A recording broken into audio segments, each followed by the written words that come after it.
Hey everybody, it's JenzTEN96 and it's Jennifer Beaumont-Whyte taking you on my journey of 1096 days of blogging. That's actually 3 years of blogging for every single day, taking you on my journey to show you how to get unstuck and move you forward to living a life that lights you up, which is what I love to do. And building my book. Excuse me, building my podcast at the same time. I just had some chocolate and it's making my mouth water. I got this chocolate. Some of you may know that I live in Costa Rica, and Costa Rica is known for cacao and coffee and chocolate and stuff like that. And yeah, while I was fiddling with the microphone, this has given me nothing but problems just lately. So I had to be fiddling around with it. Plus, I've discovered that in order to get a sharper visual, I need to buy a webcam after spending money on the microphone to get a nicer sound, and to block out background noise and echo. Hopefully, it's not echoing today. And I was fiddling with trying to get the visuals sharper. I can see other podcasters and video content makers really having this lovely sharp visual. And try as I might, I couldn't get it. I tried moving from StreamYard to Riverside FM, still the same look. And I worked out that it's actually my camera on my laptop that's the problem. So I've got to get a new camera, get a webcam camera. I went into Santa Teresa today to the electronic shop, and they don't have the model that I want at all. So I'm going to have to order it in or go to Gabbana and see if I can get that. So in the meantime, you're going to have to put up with the fuzzy visual, as I call it. Anyway, it might look perfectly okay to you guys. Excuse the noise if you're hearing something in the background. That's some kind of animal. I don't know what it is, and I can't wait any longer for it to stop making its noise. So I'm going to go ahead and do my podcast anyway. So today is day 40, 40 days of vlogging. Whoa, my goodness. Who would have thought that I'd would have gone beyond 30 days? Anyway, if you're following me, I'm back from Samara. It was an absolutely beautiful trip. I'm actually going to be going around Costa Rica to find somewhere that I can settle down, because I've only been to Santa Teresa since I came here a year ago. A year ago today, I landed. Yay! Oh my gosh. And after doing a couple of years of research to whether or not I want to live here, I was supposed to come for a holiday, but actually packed my stuff on a container, part of a container, and had 3 suitcases when I arrived here, and I've been here ever since. So going to Samara was seeing a different part of the country. Now, when I first came here, I didn't know that Costa Rica was not an island. And so many people actually believe it is an island. When they say, oh, it's island life, and what's it like on the island, and what's it like on the other side of the island? Have you been on the other side? It's not an island. It's a country it's a skinny bit between Panama and Nicaragua in the north, Panama in the south, between North and South America. So technically it feels like an island because it's got the jungle, it's got the seaside, it's got the surfing, it's got that feel of holiday and relaxation. It's got the Caribbean on one side, it's got the Pacific on the other side. But trust me, it is a country. Anyway, so I have not seen any other parts of the country. So that's what I'm going to spend the coming year, exploring a few places and seeing if I actually want to stay in Santa Teresa, because I actually love it. Just bear with me 1 second because I actually have to plug in my battery. Just bear with me. Sorry.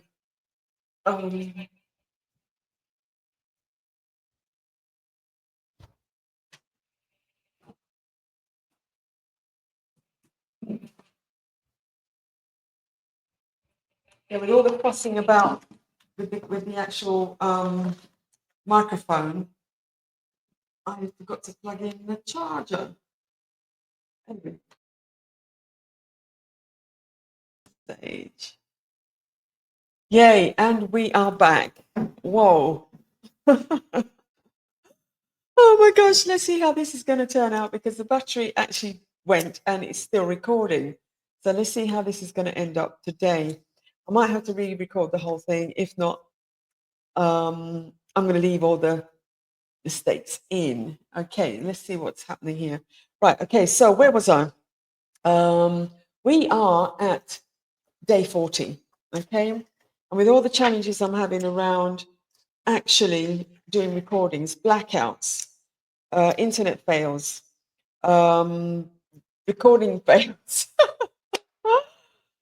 As I said before in previous videos, I'm actually building the plane as I'm flying it. So, it just shows that I'm determined to do what I said I'm going to do. Okay. Now, talking about somebody who's determined, this is day 40 of my vlog of my 1096 days. And it's also my younger son's 40th birthday. Can you believe it?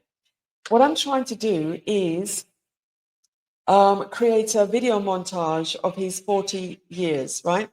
Now, what's happened is that some of the pictures and videos that I wanted to use in this montage, because I've been planning this for a long time, this thing, okay, for his 40th, I'm going to do this amazing journey in a video. And the container is still in the warehouse because we can't get hold of the shipping company because somehow I've managed to get myself into a scam situation. Anyway, so I've been going through all my files, folders, putting it all together. So actually on his birthday, on the actual 23rd of August, I didn't actually complete the montage. Then I thought, okay, well, it's not too bad because I can say it's his video, it's his birthday month, so I can do the video for his birthday month. But I haven't managed to do that neither. So anyway, so I'm going to continue to do that. But let me tell you about this guy, this boy, my son. He is the most extraordinary person. He is a creator. He's a singer-songwriter. He's a performer. He is a shaman. He is a medium. He is an absolute superstar. He heals people. He heals men. He heals women. He heals animals. He can speak to the Akashic records. He can read the Akashic records. He can speak to people on the other side. He gets messages. He gets downloads. He's an actual, I believe he's an alien because there's nobody like him. He's such an incredible child. And I am so privileged to have been the portal which he came into this country, into the world. I'm so proud of him. When his father passed, he was a rock for me and rock for his sister and his brother. How he handled himself with clarity and integrity is amazing.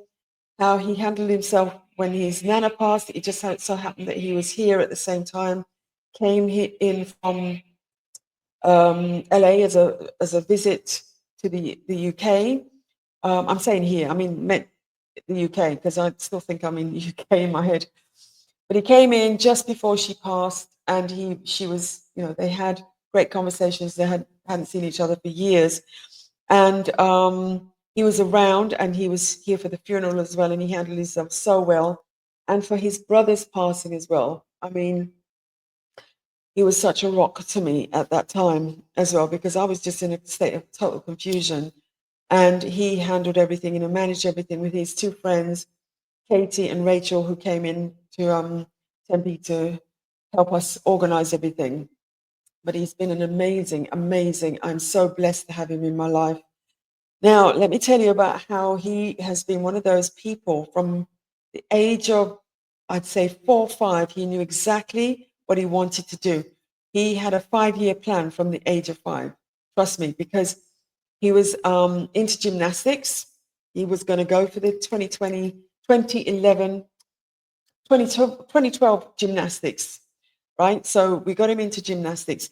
Now, let me tell you about that little bit of the journey. When he was, because I like the kids to get into extracurricular activities, not just to be going to school, doing things after school.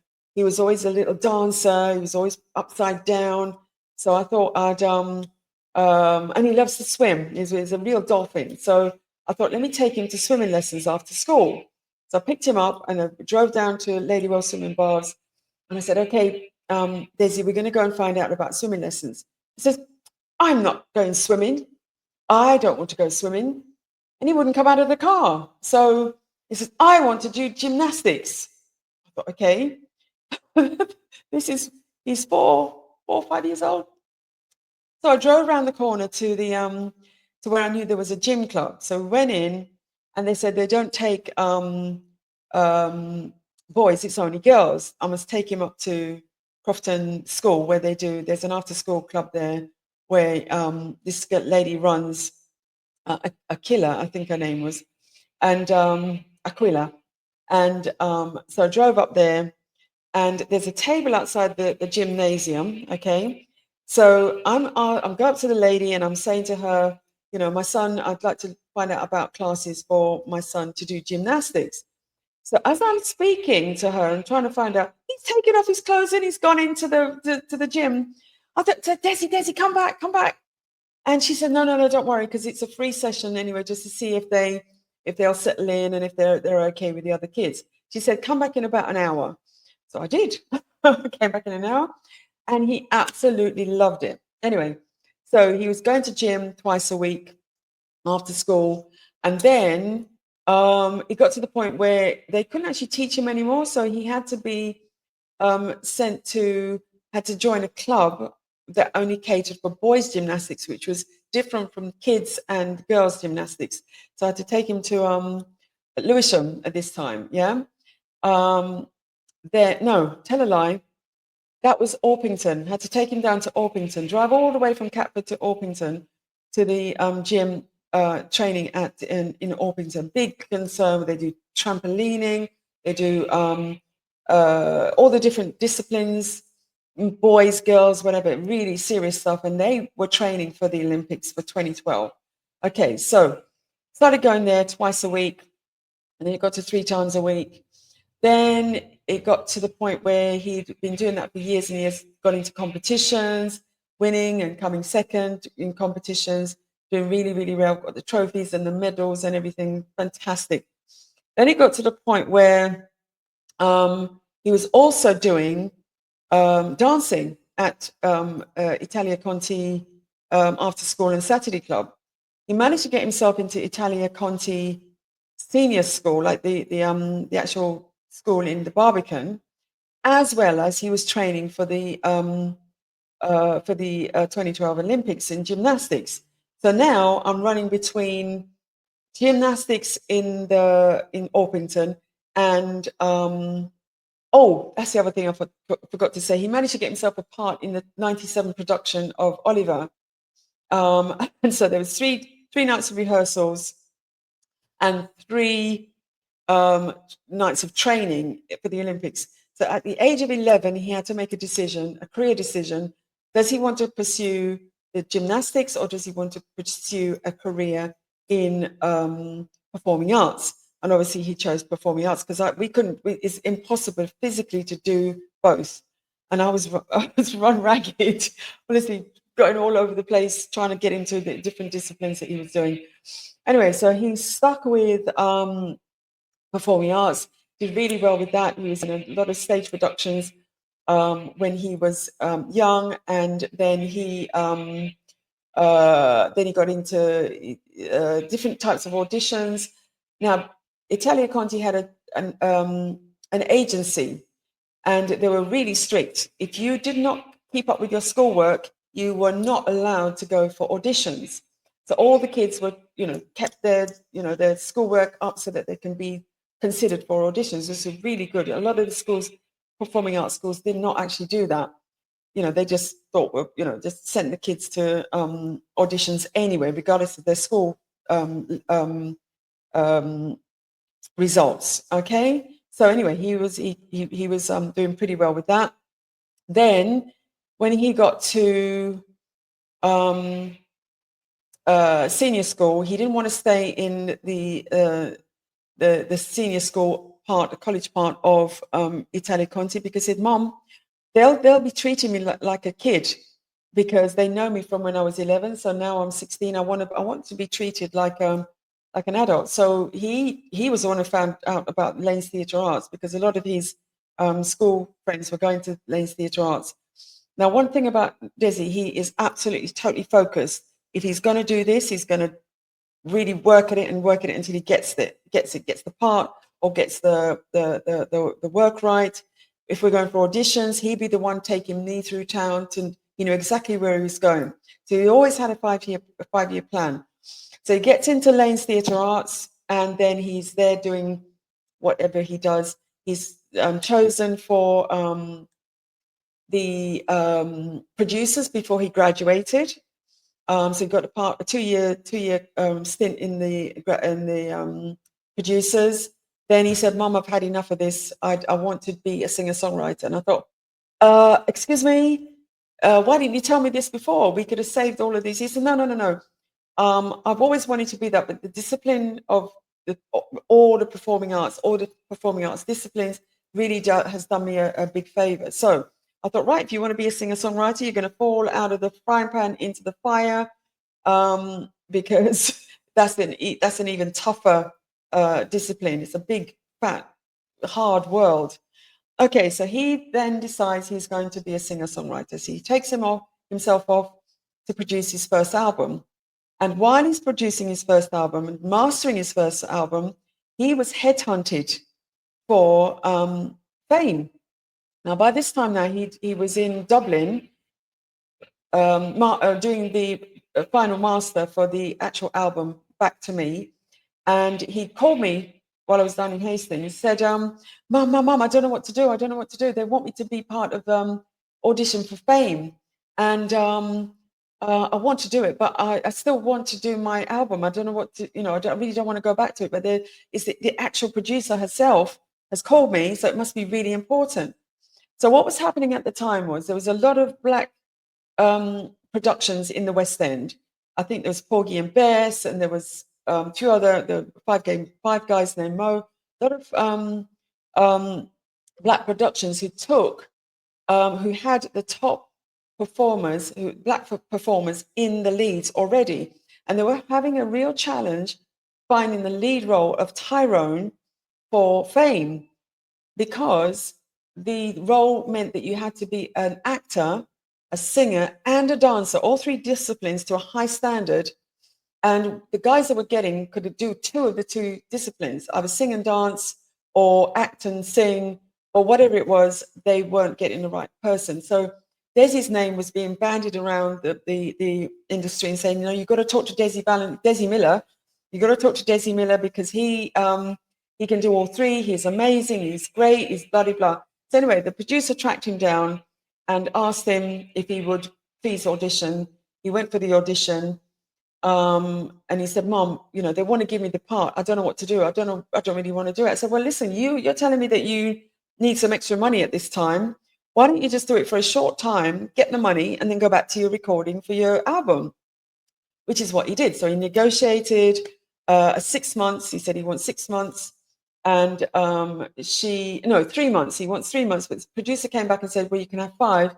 Minimum is normally 6 because we've got to do the costumes and the recordings, and there's a lot of work involved in you taking on the part. We can do 5 months, and we're prepared to give you another, I think it was another £1,000 a month or something for the part, because they were going to write in some more songs and things for him." So he took it, he did his 6 months, and then they actually promptly closed down the production afterwards, because it was at the Shaftesbury Theatre, and the Shaftesbury Theatre is notorious for the residents in the area shutting down noisy productions.